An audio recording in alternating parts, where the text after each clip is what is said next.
கன்னியாகுமரி மாவட்டம் பொன்மனையில் உள்ள அரசு உயர்நிலைப் பள்ளியை மேல்நிலைப் பள்ளியாக தரம் உயர்த்த நடவடிக்கை எடுக்கப்படவில்லை என பெற்றோர் குற்றம் சாட்டியுள்ளனர். இதுகுறித்து அவர்களிடம் நமது செய்தியாளர் அருள்குமார் நடத்திய கலந்துரையாடலை தற்போது பார்க்கலாம்.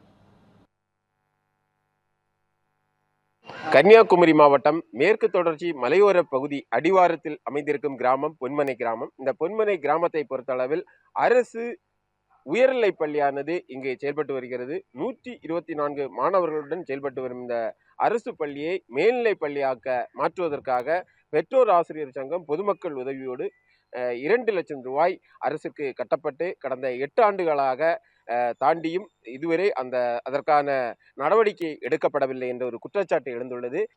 2017 அப்போ இருந்த சிஏயும் அப்போ இருந்த ஹெச்எம் அவங்கள்ட்ட கேட்டு ஹையர் செகண்டரி ஸ்கூல் ஆக்க வேண்டி கேட்டப்போ சொன்னாங்க வைப்பு தொகை 2 லட்சம் கட்டணும்னு சொல்லி அன்னைக்கு சொன்னாங்க. நாங்கள் பிற்ற வருஷம் 3 கண்ணைக்கு 2 லட்சம் ரூபா கொண்டு பேங்கில் கட்டிட்டு ஸ்கூல் வரும்னு சொல்லி அன்னைக்கு இருந்த அமைச்சர்மாரையும் கல்வி அமைச்சரையும் எல்லாரையும் அணுகி பணத்தை கட்டி ஸ்கூலு வரும்னு சொல்லிட்டு இதுவரை 8 வருஷம் ஆனப்பும் வரல. இங்கேருந்து ஏகப்பட்ட பிள்ளைகள் படிக்க முடியாமல் வீட்டில் தங்கி கிடக்கு. காரணம் என்ன சொன்னால் மலையோர பகுதியில் உள்ள பிள்ளைகள் ஆதிவாசி பிள்ளைகள் அடுத்த கிராமத்துக்கு போய் படிக்க முடியல. அதுவும் இல்லை 10 கிலோமீட்டருக்குள்ளே ஹையர் செகண்டரி ஸ்கூல் இங்கே கிடையாது. அப்போ என்னங்கன்னா அந்த ஹையர் செகண்டரி ஸ்கூல் வர வேண்டி அந்த ஹையர் செகண்டரி இல்லாதொண்டு ஒருபாடு மலையில் உள்ள பிள்ளைகள் படிக்காமல் வீட்டிலே கிடக்காங்க. அதனால் அரசு இதை முன்னிட்டு நமக்கு இந்த ஸ்கூலை மேல்நிலை பள்ளியாக்கி தரணும்னு தாழ்மையாக கேட்டுக்கிறேன்.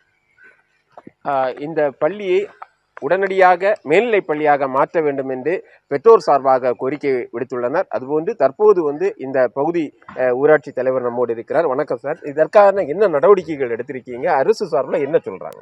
ஏற்கனவே நாங்கள் ஏகப்பட்ட மனுக்கள் கொடுத்துருக்கோம். கண்டிப்பாக எங்களுக்கு தேவை. ஏன்னா முக்கியமாட்டு இது மேற்கு தொடர்ச்சி மலைவாரம், கீரப்பாறை, வெக்காலிமூடு, காயக்கரை அங்கே உள்ள காணிஸ் மக்கள் இங்கே தான் படிக்கிறது. இப்போ என்னென்னா இது மேல்நிலை பள்ளி இல்லாதவன்னா அவங்க படிக்கிறது நிறைய பேர் வரல. அதனால் தயவு செய்து எங்களுக்கு என்ன சொன்னால் இது உடனடியாக இதை மாற்றி எங்களுக்கு ஏன்னா 1.25 ஏக்கர் இந்த இடத்துல இருக்குது, போதுமான இடம் இருக்குது, வசதிகள் இருக்குது. அதனால் அரசு எங்களுக்கு என்னென்னா அந்த பேரூராட்சி பொம்மை பேரூராட்சி உட்பட இந்த பள்ளியை கண்டிப்பாக உயர்நிலை பள்ளியாக தரணும். அது ஏன்னா எல்லா மக்களும் கோரிக்கை. இங்கு 8 வருடமாக புறக்கணிக்கப்படும் அந்த பள்ளி மேல்நிலை பள்ளியாக உயர்த்த நடவடிக்கை எடுக்கப்பட வேண்டும் என்பதே அனைத்து தரப்பு மக்களின் கோரிக்கையாக உள்ளது. தமிழ் ஜனம் செய்திகளுக்காக கன்னியாகுமரி மாவட்டத்தில் இருந்து ஒளிப்பதிவாளர் நிதினுடன் அருள்குமார்.